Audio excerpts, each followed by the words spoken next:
बच्चों, आज हम बात करेंगे how to read NCERT book. ये बुक जिसको पढ़ना किसी को अच्छा नहीं लगता है। दुनिया भर की किताबें पढ़ सकते हैं, फेसबुक पढ़ सकते हैं, लेकिन एनसीईआरटी जिससे मोस्ट ऑफ द एग्जाम में, most of the competitive exam में क्वेश्चन डायरेक्ट पूछे जाते हैं, इस बुक को पढ़ना बहुत मुश्किल है। मेरे लिए भी मुश्किल था। मैं बताती हूँ मैं कैसे पढ़ती थी, और इसके लिए हम एक स्ट्रेटजी अपनाएंगे। वो स्ट्रेटजी है रामायण पढ़ने वाली स्ट्रेटजी, वो स्ट्रेटजी है चालीसा पढ़ने वाली स्ट्रेटजी। सोच के देखो, जो लोग मतलब मोटे मोटे वेद पुराण पढ़ते हैं, जो रामायण पढ़ते हैं और मजे में गाते हैं, क्या उन्होंने जब फर्स्ट टाइम पढ़ा होगा तो उनको अच्छा लगा होगा पढ़ना? बिल्कुल भी नहीं। मुझे भी जब मेरे फादर ने फर्स्ट टाइम, जब उन्होंने मुझे रामायण पढ़ने को कहा था, रामायण का पाठ स्टार्ट करने को कहा था, चालीसा पढ़ने को कहा था, तो लगा कि पता नहीं उन्होंने ये मुझे क्या दे दिया है। मैं पढ़ रही हूँ, बिना समझे पढ़ रही हूँ, लेकिन उनका था कि तुमको पढ़ना ही है। तो बस मैं पढ़ती थी बिना इंटरेस्ट। लगता था यार ये सब क्या है। लेकिन फिर क्या हुआ कि जब मैंने फर्स्ट टाइम उसको पढ़ा तो मुझे बहुत टाइम लगा पढ़ने में। फिर सेकंड टाइम जब पढ़ा, थोड़ा कम टाइम, ऐसे करते करते अब ऐसी हो गई है स्पीड की बहुत कम टाइम में, मतलब विद इन मिनट्स मैं बहुत सारा उसमें मैं पढ़ जाती हूँ, बहुत सारे छंद पढ़ जाती हूँ, चौपाइयाँ बहुत जल्दी पढ़ जाती हूँ, चालीसा तो फटाफट पढ़ जाती हूँ। और फिर क्या हुआ कि उसका अर्थ जानने का क्यूरियोसिटी आ गया। इसको बोलते हैं विवेकानंद जी स्ट्रेटजी। विवेकानंद जी के बारे में आपने सुना होगा कि वो एक दिन में पूरी एक किताब पढ़ जाते थे। वो कैसे पढ़ जाते थे? एक्चुअली उनका माइंडसेट ऐसा था कि वो कहते थे कि मैं जो भी पढ़ता हूँ मुझे वो याद रहता है, इसलिए क्योंकि मैंने अपने दिमाग को कभी कहा ही नहीं कि मैं भूल सकता हूँ। उन्होंने बोला कि मैंने अपने दिमाग को ऐसा कभी ट्रेंड ही नहीं किया कि मैं कभी कोई चीज़ भूलता हूँ, मुझे मेरे दिमाग को भूलना नहीं आता। ऐसे हम कह सकते हैं कि वो गॉड गिफ्टेड थे। और क्योंकि सबका दिमाग थोड़ा अलग होता है, कोई स्लो लर्नर्स होते हैं, कोई अलग तरीके से होते हैं, लेकिन उनकी ये जो स्ट्रेटजी है हम सबके अंदर छुपी हुई होती है। कैसे? एग्जाम टाइम में। एग्जाम टाइम में हमारे अंदर का विवेकानंद जाग जाता है।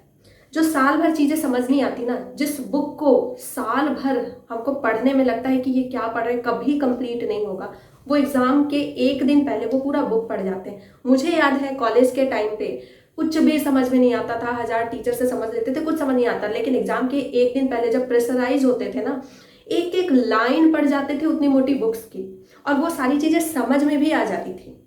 तो ये है विवेकानंद जी स्ट्रेटजी। अब इसको अपनाना कैसे है? तो क्या होती है ये स्ट्रेटजी? सबसे पहले आपको बिना समझे बुक को पढ़ना है। मैंने कैसे पढ़ा था चालीसा, मैंने कैसे पढ़ा था रामायण, है ना? बस ले लिया, बस पढ़ना है। तो बिना सोचे समझे, बिना समझे आपको कुछ नहीं समझना। आपको प्रेशर ही नहीं लेना है कि आपको कुछ समझना है। आपको बस ये सोचना है कि मुझे रीडिंग अच्छी करनी है।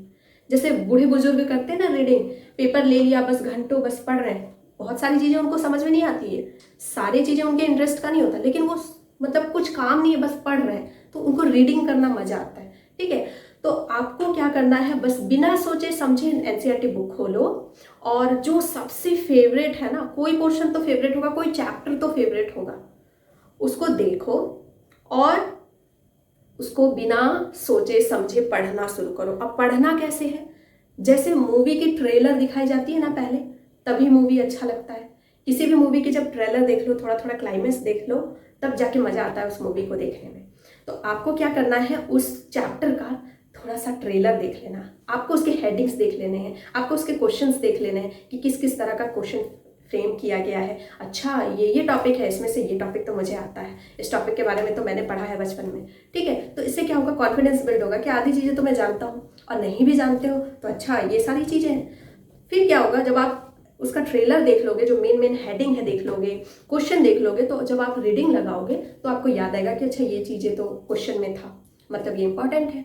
ठीक है, तो अब आपको बिना सोचे समझे रीडिंग करना स्टार्ट करना है। शुरू से एकदम पेन लेना है, पेन को हिलाना नहीं है, और आपको ये देखना है कि आप एक पेज पूरा कितने देर में पढ़ जाते हैं। उसके बाद बुक बंद करना है और फिर याद करना है कि आपको कितनी चीज़ें याद हैं।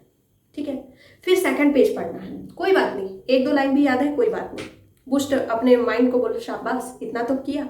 उसके बाद सेकंड पेज पढ़ना है आपको, सेकंड पेज पढ़ना है, फिर देखना कि आपने जो फर्स्ट पेज का जो स्पीड था वो सेकंड पेज में स्पीड बढ़ जाएगा। फर्स्ट पेज में जितनी चीज़ें याद थी सेकंड पेज में उससे डबल हो जाएंगी। उसके बाद फिर जब आप इस तरह से हैबिचुएटेड हो गए ना, सिर्फ रीडिंग लगाओ, सिर्फ रीडिंग लगाते जाओ, उसके बाद आपको उसका मतलब जानने का इच्छा होगा। पहले रीडिंग लगाने का तो इंटरेस्ट जगाओ। जब रीडिंग लगाने लगोगे ना, अपने आप बुक अच्छी लगने लगेगी। इतनी खराब बुक नहीं है, बहुत अच्छी अच्छी बातें भी दी हुई है एनसीईआरटी में, ठीक है। तो रीडिंग लगाना है, रीडिंग कैसे लगाना है, ट्रेलर देख के लगाना है, क्वेश्चन देख के लगाना है, एंड देन जब आप रीडिंग लगा लोगे 1-2 चैप्टर, तब आपको समझ में आ जाएगा कि ये तो मज़ा आ रहा है इसमें, मैं तो स्पीड, मेरी तो स्पीड अच्छी है। देन फिर आप उसमें 2 पेन लेके रखो, हाईलाइट करो इंपॉर्टेंट पॉइंट जो समझ में आ रहा है उसको, और जो नहीं समझ में आ रहा है उसको सर्कल कर दो, वहीं पे सर्कल कर दो। और बाद में जब चैप्टर पढ़ लो फिर उसको ढूंढो कि भाई ये बात क्यों नहीं समझ में आई मेरी, ठीक है। गूगल करो, टीचर से पूछो, कहीं भी विकिपीडिया करो, उसको समझो। उसके बाद इंटरेस्ट जाग जाएगा। इंटरेस्ट ना जागे तो फिर कमेंट बॉक्स में कुछ भी कमेंट लिख देना, ठीक है। तो ये है tip to read your NCERT book. I hope कि ये वीडियो आपको पसंद आई होगी, और अगर पसंद आई है तो please please please like share and subscribe my channel.